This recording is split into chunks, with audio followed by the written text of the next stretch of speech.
Hi hello sweeties, welcome to my story world. ప్రేమించకపోతే ఆయన ఎవరు చెప్పారయ్యా? ఎవరు చెప్పారు నేనెవరిని ప్రేమించలేదని? నేను ప్రేమిస్తున్నాను అని దీప వెళ్ళబోతుంటే సాగర్ తన చేయి పట్టుకొని ఎవరిని అని అడిగాడు. ఉన్నాళ్లే, ఒక తలక మాసిన వెధవ, నేను ప్రేమిస్తున్నా కూడా కనిపెట్టలేకపోతున్నాడు. ప్రపంచంలో అబ్బాయిలంతా అమ్మాయి కళ్ళల్లోకి తొంగి చూస్తే ఎంత ప్రేమిస్తున్నారని తెలిసిపోతుంది అని సోది చెప్తారు, కానీ వాడికి మాత్రం తెలియట్లేదు అని దీపా చెప్పి కదలబోతుంటే సాగర్ చెయ్యి అలాగే పట్టుకొని నాకు చెప్పు, ఆ అబ్బాయికి నేను హింటిస్తాను అని అన్నాడు. హింటూ లేదు గింటూ లేదు అని దీపా చెయ్యి విదిలించుకుని వెళ్తూ వాడెవడో ప్రేమిస్తున్నాడంట, ఈయనగారు మధ్యలో రహదారి వేసి నన్ను సాగనంపడానికి ట్రై చేస్తున్నారు, కడుపులో ఒకటిస్తే పేగులు మొత్తం బయటికి రావాలి అని తిట్టుకుంటూ వెళ్తూ ఉండగా అపూర్వ ఎదురొచ్చి ఇదిగోరా తిను అని ప్లేట్లో ఉన్న స్వీట్ని పెట్టబోతుంటే అబ్బా అత్త, నువ్వే తిను, ఇలాంటి బుర్ర తక్కువ కొడుకును కన్నావు, నువ్వు తిని తర్వాత నీ కొడుక్కి పెట్టు, చదవడంలో ఫస్ట్ వస్తే కాదు బుర్ర కూడా పెరగాలి, ఎలాంటి కొడుకు అసలు అని దీప అరిచి అక్కడి నుండి వెళ్ళింది. ఓయమ్మో, ఇప్పుడు నేనేమన్నాను, అయినా వాడికేమైంది అని అపూర్వ అంటూ ఉండగా సాగర్ బయటకొచ్చి దీప అరిచింది విని అపూర్వ దగ్గరికి వెళ్ళి భుజం చుట్టూ చేయేసి అమ్మా పట్టించుకోకు, దీప పెద్ద మెంటల్ కేస్, ఈ వారం రోజులు తనని గమనించానుగా, అప్పుడప్పుడు ఇలాగే వాగుతూ ఉంటుంది, ఎంటర్టైన్మెంట్ లాగా తీసుకో అని చెప్పడంతో నేనెందుకు తప్పుగా అనుకుంటానురా, బంగారం లాంటి పిల్ల అయితే అని అపూర్వ అనింది.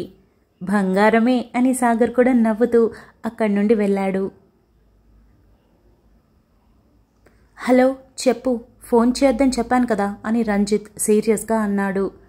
అవతల వైపు వాడు చెప్పింది విన్న తర్వాత రంజిత్ మొహంలో ఒక చిన్న స్మైల్ వచ్చి నిజమా, ఎప్పుడు, ఎక్కడా అని అడిగి కనుక్కొని సరే, ఎట్టి పరిస్థితుల్లో ఆ రమ్య అమ్మా నాన్న వాళ్ళ తమ్ముడు బయటికి రాకూడదు, జాగ్రత్త, హార్ష్గా బిహేవ్ చేయకు, ప్రేమగానే వాళ్ళని అక్కడే కట్టడీ చేయి, ఊర్లో పెళ్లిళ్ళు జరుగుతున్నట్టు కానీ లేదా ఊరికి రావాలని కానీ ప్రయత్నిస్తే నాకు ఫోన్ చేయించు, నేను మాట్లాడతాను, వాళ్ళ దగ్గర ఫోన్ కూడా ఉండనివ్వకు అని రంజిత్ చెప్పి కాల్ కట్ చేసి నవ్వుతూ మధు, రమ్య వాళ్ళ అమ్మా నాన్న కోసం ట్రై చేసావు కదా, ఇప్పుడు నీకు ఆ ఛాన్స్ కూడా పోయింది, ఇక నేను చెప్పినట్టు మిగిలిన వాళ్ళ అమ్మా నాన్నల్ని నువ్వు జన్మలో కనిపెట్టలేవు, ఇక ఆ సుభాష్ తాళి కడతాడా? ఎలా కడతాడు? నేను కూర్చున్న స్థానంలోకి రావడం అంత ఈజీ కాదు, వచ్చాడంటే నలుగురిలో ఉమ్మే ఇస్తాను, ఇదంతా నీ ప్లాన్ని బయటపెట్టి చీప్గా బిహేవ్ చేయిస్తున్నావని మొత్తం కుటుంబం ముందు నిన్ను దోషిలా నిలబెట్టి అవమానం పాలు అయ్యేలా చేస్తానో చూస్తూ ఉండు అని అనుకున్నాడు. రోజూ పెళ్లి పనులతో క్షణాల్లో గడిచిపోయినట్టుగా అనిపించి రాత్రి పడుకునేటప్పటికీ అంతా సెట్ చేసి అన్నీ ఓకే అనుకున్న తర్వాత చాలా అలసిపోయి ఎవరి పాటికి వాళ్ళు నిద్రలోకి జారుకున్నారు.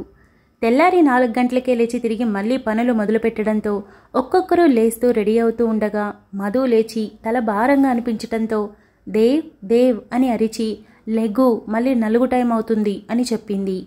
అలాగేరా అని దేవాంశ్ మత్తుగా లేచి కూర్చొని తల విదిలించుకొని ముందు నువ్వు ఫ్రెష్ అయ్యి రెడీ అవ్వు, అమ్మోని అనన్యాని రెడీ చేయాలి కదా, టైం అవుతుంది అని దేవాంశ్ చెప్పాడు.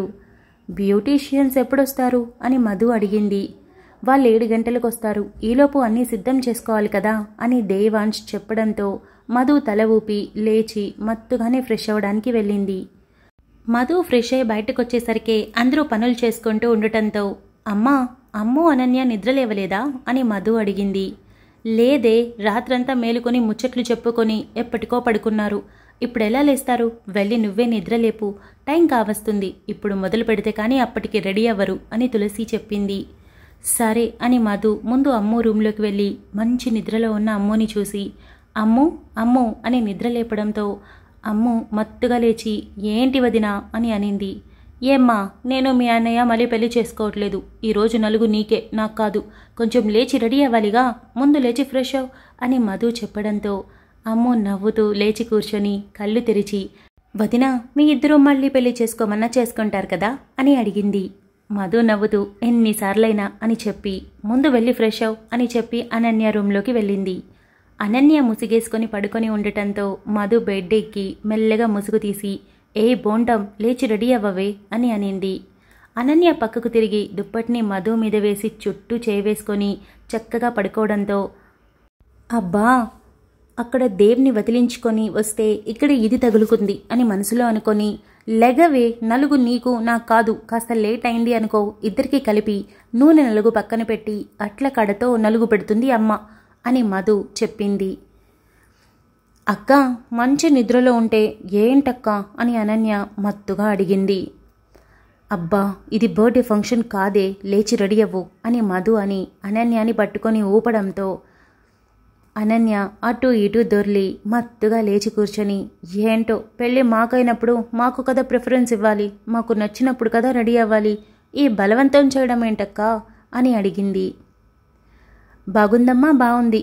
పెళ్ళి నీది కాబట్టి ముహూర్తాలు చూసి టైంకి చేస్తున్నారు. బ్యూటిషియన్ కూడా వచ్చేస్తుంది. ఈలోపు తలంటు స్నానం చేసి చక్కగా జడ అర్పుకుంటే కదా అని మధు అనింది. సరే సరే అమ్మకు చెప్పు కాఫీ తీసుకురమ్మని, ఈలోపు నేను బ్రష్ చేస్తా అని అనన్య లేచి వెళ్ళింది. మధు రూమ్లో నుండి బయటికి వచ్చి అప్పుడే నిద్రలేచి బయటకొచ్చిన వివేక్ని చూసి, లేచావా? అందరికన్నా నువ్వే బెస్ట్, అందరినీ బ్రతిమిలాడి నేనే లేపుతున్నా అని మధు చెప్పింది. వదినా నాదేముంది, జస్ట్ అలా స్నానం చేసి ఇలా డ్రెస్ వేసుకోవడమే కదా అని వివేక్ అన్నాడు. ఏంటి నువ్వు మీ అన్నయ్యలాగా మొహం మీద క్రీమ్ పూసుకొని, హెయిర్కి డ్రైయర్ పెట్టుకొని, ఒంటికి పర్ఫ్యూమ్ కొట్టుకొని ఇవన్నీ చేయవా అని మధు ఆశ్చర్యంగా అడిగింది. అవన్నీ బేసిక్ నీడ్స్ అని వివేక్ నవ్వడంతో, అనుకున్నా మీ ఉన్నోళ్ళ అబ్బాయిలంతా ఇంతే, ఏం రాయరు అని అంటారు కానీ అన్నీ వాడుతారు, పైగా అది బేసిక్ నీడ్స్ అంటారు అని మధు మూతి విరుస్తూ అనడంతో, వదినా హడావిడి మొత్తం నీదే అని వివేక్ అన్నాడు. అంటే ఏంటి మరిది, నేను బాధ్యతగా ఉండననా అని మధు అనడంతో, అయ్యో అలా కాదు, హుషారుగా లేచేసావు కదా, మొత్తానికి హడావిడి మొత్తం నీదే అంటున్నా అని వివేక్ అన్నాడు. సరేలే ఇలారా, పొద్దున్నే బ్రెయిన్ వాష్ చేస్తే బాగా యూజ్ ఉంటుందంట కదా, అదే నిజం కూడా, నేనెప్పుడు పొద్దున్నే చదివేదాన్ని, అందుకే స్కూల్ ఫస్ట్ కాలేజ్ ఫస్ట్ వచ్చాను అని వివేక్ చేయి పట్టుకొని ఇంట్లో నుండి బయటికి తీసుకుని వెళ్ళి వరండాలో కూర్చోబెట్టింది. ఏమైంది వదినా, నా బ్రెయిన్ వాష్ చేయాలనుకుంటున్నావు అని వివేక్ నవ్వుతూ అడిగాడు. ఇంకేముంటుంది, నా బంగారు చెల్లెలు గురించి చెప్పాలంటే నువ్వు డైమండ్ అనుకో అని మధు అనడంతో వివేక్ చిన్న స్మైల్ చేసి గెస్ చేశానులే అని అన్నాడు. ఆల్రెడీ మీ అన్నయ్య హితబోధ చేశాడు కదా, నేను కూడా సేమ్ కాకపోతే ఒక 2 లైన్లు చెప్పాలనుకుంటున్నా. అది మారింది, నిన్ను మార్చుకోవడానికి ట్రై చేస్తా అని మాట ఇచ్చింది. నువ్వు కూడా తొందరగా మారిపోతే మీ జంట అద్భుతంగా ఉంటుంది. ప్రేమని ఎప్పుడూ కాళ్ళ దగ్గరకు వస్తున్నప్పుడు కాళ్లతో తన్నకూడదు, అక్కున చేర్చుకోవాలి. ఇది నీకు బాగా అనుభవం కదా, ఎంత పెయిన్ ఉంటుందో తెలిసి కూడా నువ్వు అనన్యాన్ని అర్థం చేసుకోకుండా తిరిగి అదే ఇచ్చావంటే ఇక ఆ ప్రేమ నీకు ఎప్పటికీ దొరకదు. కాబట్టి అది మారుతుంది, నువ్వు కూడా మారిపో. ఎంత త్వరగా అంటే అంత త్వరగా మీరు లైఫ్ స్టార్ట్ చేయాలి. అది అవకాశం ఆల్రెడీ ఇచ్చేస్తుంది, నువ్వే తీసుకోవాలి. ఇవ్వట్లేదు కదా అని అనుకుంటున్నావేమో, ఇచ్చేసింది. ఇది ఈ మధు చెప్తుంది కాబట్టి మొహమాటానికి పోకు. మనసులో బాధ ఉంటుంది కాదనను, కానీ అది ప్రేమించి నీ వైపు మొగ్గు చూపుతున్నప్పుడు ఇక నువ్వు ముందు విషయాలు ఎందుకు పట్టించుకోవడం? ప్రతి ఒక్కరికి సెకండ్ ఛాన్స్ ఇవ్వాలి కదా. మీ అన్నయ్యకి నేనిచ్చాను, అందుకే హ్యాపీగా ఉన్నాను. నువ్వు కూడా ఇచ్చి చూడు, హ్యాపీగా ఉంటావు అని మధు చెప్పింది. సెకండ్ ఛాన్స్ అన్నయ్యకా అని వివేక్ అన్నాడు. అవును, మేఘనాతో ఎంగేజ్మెంట్ జరిగిన విషయం మీ అన్నయ్య పెళ్లి అయ్యేంత వరకు చెప్పలేదు, ఆ తర్వాత కూడా చెప్పలేదు. నాకే తెలిసి నాకు నేనుగా అడిగాను. అడిగితే తెలిసిన తర్వాత కూడా యాక్సెప్ట్ చేస్తావని నమ్మకం నాకుంది అన్నాడు. అర్థం చేసుకున్నాను, అందుకే ఒప్పుకున్నాను. విషయం తెలిసాక చాలా బాధేసింది. అస్సలు యాక్సెప్ట్ చేయకూడదనుకున్నాను, కోప్పడాలనుకున్నాను, కొట్టాలి అనుకున్నాను. కానీ తను మాట్లాడాక ఒక్క నిమిషంలోనే కన్విన్స్ అయిపోయాను. కారణం ప్రేమ ఉండటమే.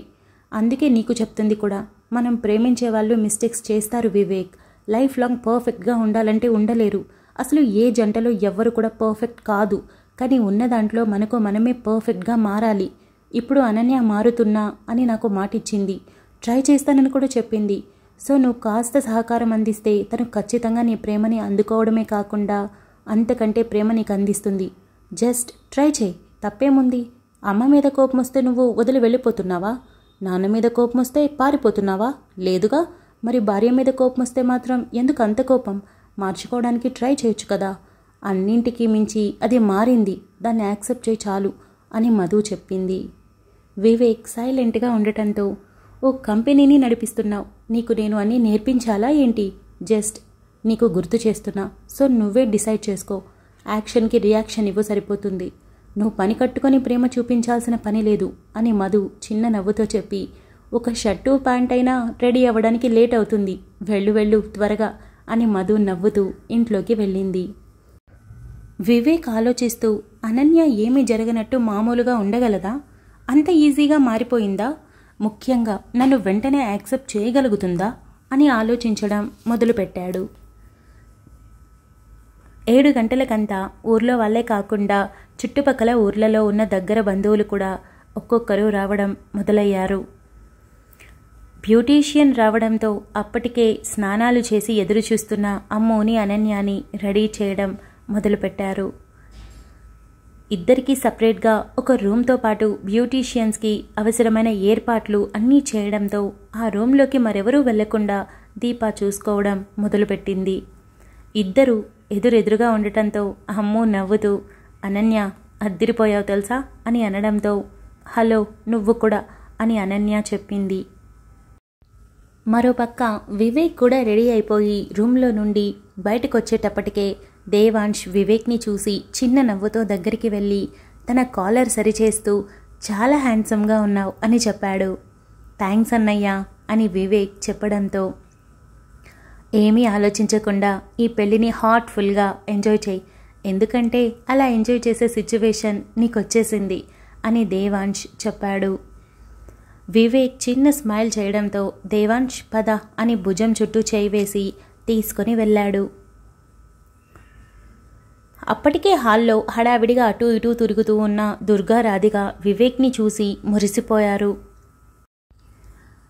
చాలా బాగున్నావు నాన్న, పెళ్లి కళ మొహంలో బాగా కనిపిస్తుంది, వెళ్ళి దేవుడికి దండం పెట్టుకునిరా అని దుర్గా చెప్పడంతో వివేక్ చిన్నగా తల ఊపి వెళ్ళి దేవుడికి మనస్ఫూర్తిగా దండం పెట్టుకొని అక్కడి నుండి తిరిగి వచ్చి కూర్చున్నాడు. అందర్నీ చూస్తున్న వివేక్, అన్నయ్య వదిన ఎక్కడ కనిపించట్లేదు అని అడిగాడు. ఈ నలుగు తనకో అమ్మోకో అనన్యకో తెలియడం లేదు, ఇంకా రెడీ అవుతూనే ఉంది. పోనీ బ్యూటీషియన్ దగ్గరికి వెళ్ళు అంటే అంత మేకప్ నాకొద్దు, సింపుల్గా రెడీ అవుతాను అంటుంది. కానీ ఆ సింపుల్గా రెడీ అవ్వడమే 1 అవర్ నుండి రెడీ అవుతుంది అని దేవాంశ్ నవ్వడంతో వివేక్ కూడా గట్టిగా నవ్వుతూ, అమ్మాయిలు అసలు అర్థం కారు కదా అన్నయ్య అని అన్నాడు. ఏంటి బావా నా చెల్లెల మీద సెటైర్లు వేసుకుంటున్నారు అని సుభాష్ వస్తూ అడిగాడు. అయ్యయ్యో అది సెటైర్ కాదు, ఉన్న వాస్తవం అని దేవాంశ్ అంటూ ఉండగా మధు రూమ్ డోర్ ఓపెన్ చేసింది. స్కై బ్లూ కలర్ శారీ కట్టుకొని జుట్టుని సింపుల్గా క్లిప్ పెట్టి వదిలేసి చక్కగా పువ్వులు పెట్టుకొని మ్యాచింగ్ బ్యాంగిల్స్ వేసి మెడలో తాను ఎంతో ఇష్టపడి డైమండ్ నెక్లెస్ సెలెక్ట్ చేసి అది తనది కాదు అనుకున్న తర్వాత అనన్య అది తనకే సొంతమని అందించడంతో ఇష్టంగా పెట్టుకొని లైట్గా మేకప్ చేసుకొని రావడం చూసిన దేవాంశ్ ఒక క్షణం చూపు తిప్పుకోలేకపోయాడు. వివేక్ సుభాష్ కూడా చూసి, బావా చూసావా, రెప్ప వేయడం మరిచి 1 నిమిషం పాటు నా చెల్లిని అలాగే చూసావు కదా, ఆ చూపు కోసం నా చెల్లెలు ఎంతసేపైనా రెడీ అవ్వచ్చు అని అనడంతో దేవాంశ్ చిన్నగా బ్లష్ అవుతూ, మధు టైం అవుతుంది అని అన్నాడు. 5 మినిట్స్ అని అమృత అనన్య రూమ్లోకి దూరి, అయిపోయిందా అని మధు అడిగింది. ఇద్దరూ తిరిగి చూడడంతో, ఓ మై గాడ్, ఐ ఫీస్టింగ్లా ఉంది మిమ్మల్ని చూస్తూ ఉంటే, చాలా బ్యూటిఫుల్గా ఉన్నారు అని మధు మురిపంగా చూస్తూ చెప్పింది. ఇద్దరూ ఒకరిని చూసి ఒకరు నవ్వడంతో దీప కూడా నవ్వుతూ, చెప్పానా చాలా బాగున్నారని, ఏమైనా పెళ్లి కల కొట్టొచ్చినట్టు కనిపిస్తుంది అని చెప్పింది. నిజంగా చాలా బాగున్నారు అని మధు 2 చేతులతో దిష్టి తీసి ఇక్కడే కూర్చోండి అని చెప్పి మిగిలిన పనులు చూడడంలో పడింది. రూమ్లో నుండి రెడీ అయి తన లెహంగాని 2 చేతులతో పట్టుకొని గుమ్మంలో నుండి ఫోర్సుగా బయటకొచ్చిన మేఘనాకి ఎదురుగా వచ్చిన పవన్ గుద్దుకోవడంతో మేఘన గట్టిగా కళ్ళు మూసి, అబ్బా దేవుడా అని అనింది. పవన్ వెనక్కి తిరిగి మేఘనాని ఒక క్షణం చూసి, బాగా రెడీ అయ్యావు, చాలా అందంగా కూడా ఉన్నావు, కానీ కళ్ళు ఎటుపోయాయి అని అడిగాడు. కాకులు ఎత్తుకుపోయాయి అని మేఘన చెప్పి, నీ కళ్ళు ఎటుపోయాయి అని అడిగింది. నీ కళ్ళు ఎత్తుకెళ్ళాయి కదా, ఆ కాకులే నావి కూడా ఎత్తుకెళ్ళాయిలే అని పవన్ చెప్పాడు. నిన్ను అని అరిచి, ఎంత నొప్పిగా ఉందో తెలుసా అని మేఘన తన భుజం మీద చేయి పెట్టుకోవడంతో పవన్ చిన్న స్మైల్ చేసి, ఇంత బాగా రెడీ అయ్యి ఇంత క్యూట్గా ఉన్నావు కాబట్టి ఏమనలేకపోతున్నా, సో సారీ అని చెప్పాడు. మేఘన నవ్వేస్తూ, అమ్మాయిలంటే అస్సలు పడదు, అస్సలు అలవాట్లేదు అంటావు, కానీ ఫ్లర్టింగ్ మాత్రం బాగా చేస్తావు, మొదటి నుండి నీ మీద నాకు బాగా డౌటే, చాలామందిని వాడేసుంటావు కదా నువ్వు అని మేఘన అనింది. పవన్ నోటి మీద చెయ్యి అడ్డు పెట్టుకొని వాడేయటమా, ఎవరైనా విన్నారంటే ఇంకేదో అనుకుంటారు అని అన్నాడు. మేఘన గట్టిగా నవ్వుతూ అనుకోవాలి, అదే నిజం కదా అని అక్కడి నుండి ఫాస్ట్గా మేఘన పరిగెత్తుకుంటూ అక్కడి నుండి వెళ్ళిపోయింది. పవన్ వెళ్తున్న మేఘనాని చూసి అల్లరి పిల్ల అని అనుకున్నాడు. మరో 10 నిమిషాలకి ముహూర్తం సమయం కావడంతో అప్పటికే ఫోటోగ్రఫర్, వీడియోగ్రఫర్ దగ్గర బంధువులంతా వచ్చి చాలా రష్గా ఉండటంతో మధు ఇక తీసుకునిరా, టైం అయింది అని చెప్పడంతో మధు అమ్ముని, అనన్యాని రూమ్లో నుండి తీసుకుని వచ్చింది. Thank you so much for listening guys. Update నచ్చినట్టయితే లైక్ చేయండి, షేర్ చేయండి, కామెంట్ చేయండి, అలానే సబ్స్క్రైబ్ చేసుకోండి. వచ్చేసాను ముచ్చట్లకి. మరేమో కమెంట్స్ అన్నీ చూసేసి వచ్చాను. వివేక్, వికాస్ ఏమయ్యారు చెప్పలేదు వాళ్ళ గురించి అన్నారు. వస్తుంది, వాళ్ళ గురించి రావడానికి కొంచెం టైం పడుతుంది, మెల్లమెల్లగా వస్తారు. ఫస్ట్లో మీకు ఒక 2 పార్ట్స్లో ఒకసారి కనిపిస్తాడు వికాస్, ఆ తర్వాత చాలా డేస్ తర్వాత మళ్ళీ కనిపిస్తాడు. అప్పుడు మీకు ఒక క్లారిటీ ఉంటుందన్నమాట. అంటే మైరా ఏం డెసిషన్స్ తీసుకుంటుంది ఏంటి అన్నది తెలుస్తుంది. సో కొంచెం వెయిట్ చేయండి. స్టోరీ ఇప్పుడే కదా, ఇంట్లో ఉన్నారు, జస్ట్ మ్యారేజ్ అయ్యి 2 days అవుతుంది కాబట్టి అక్కడ రిచువల్స్ జరుగుతూ ఉన్నాయి కదా. సో మనం ఆ రష్లో ఉన్నాము. మిగిలిన స్టోరీ రన్ అవ్వాలి కదా, బంధువులు వచ్చిన వాళ్ళు వెళ్ళిపోతే మన కథ మొదలవుతుంది. సో అదన్నమాట విషయం. ఇకపోతే మధ్యాహ్నం అప్డేట్ ఇచ్చినందుకు చాలామంది థ్యాంక్స్ చెప్పారు. నన్ను అర్థం చేసుకొని నేను డే బై డే ఇస్తానని చెప్తే మీరు ఓకే మాకు పర్లేదు అని చెప్పారు. అందుకు నేను థ్యాంక్స్ చెప్పాలి. అంటే సతాయించకుండా పర్వాలేదు వీలు చూసుకోండి ఇవ్వండి అని అంటున్నారు కదా, అదే నాకు బిగ్గెస్ట్ సపోర్ట్ కాబట్టి నేనే థ్యాంక్స్ చెప్పాలి. అలాంటిది మీరే నాకు చెప్తున్నారు. ఇకపోతే ఈ అప్డేట్ ఎలా అనిపించింది? మొత్తానికి 4 స్టార్ట్ అయింది. సక్సెస్ఫుల్గా ఇన్ని డేస్ కంప్లీట్ చేసుకొని అందరినీ ఒక దాటికి తీసుకొచ్చి మనం 4 జరిపేందుకు రెడీ అయ్యాము.